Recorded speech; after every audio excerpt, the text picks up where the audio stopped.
Why God stopped showing up. God doesn't need validation like we do.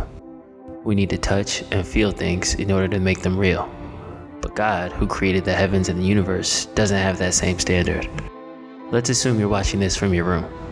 Do you check your window every 15 minutes to see if your car is there?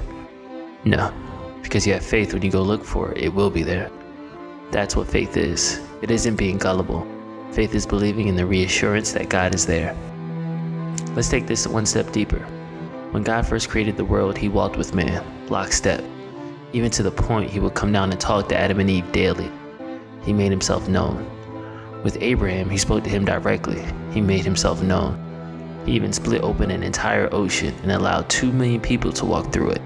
He did this in front of the Egyptians, the largest empire at the time. On the greatest stage, he made himself known.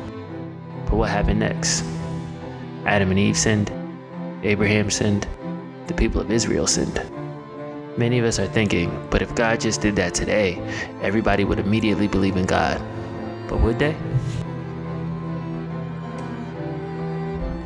How many would think it was a Tom Cruise stunt that was being filmed?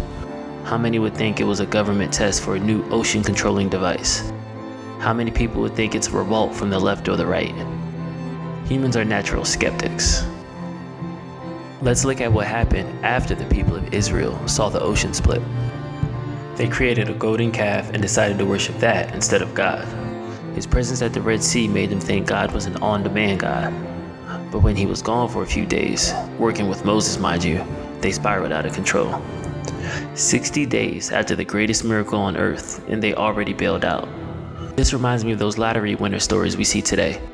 A person wins $100 million overnight, and then a year later they are broke again. This all stems from the same root problem. It's not what we see, it's what we believe, what our core values are. The people saw God, the same way many of us who say, if I saw God, I would believe. The truth is, you wouldn't.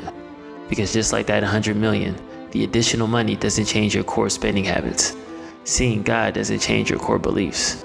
Getting a large check doesn't change your poor money problems. It amplifies them. But God had mercy on the people and continued showing himself until he got tired. Yes, God was over it. In Malachi 1, God talks about the declining faith and worship of the people. In that time, the law required animal sacrifices, but instead of the precious lamb, the people began sacrificing the lame and sick animals. They were supposed to tithe the 10th of their bounty to honor God for giving them the other 90. Instead, they were short or giving a fraction of what they were supposed to give. It's kind of like when you borrow money from your parents, even though you have no intention of paying it back. The people took God for granted. Because they can see him, it brought the idea he will always be there. I can do it right later.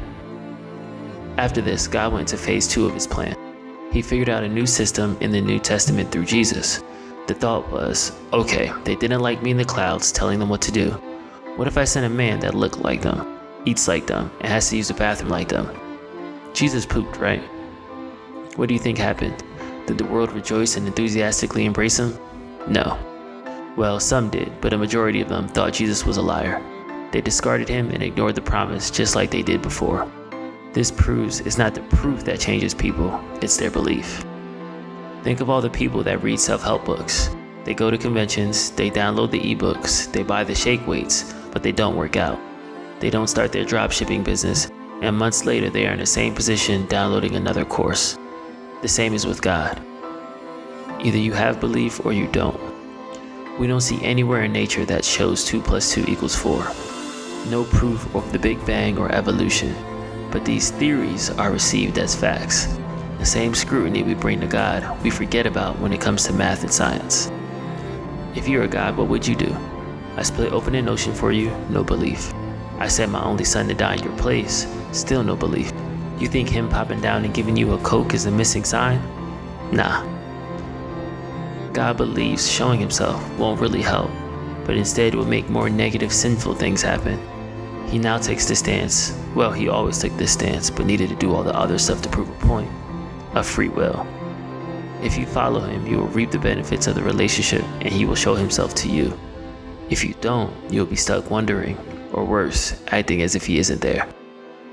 Thanks for watching, and subscribe for more as we debunk common myths about God.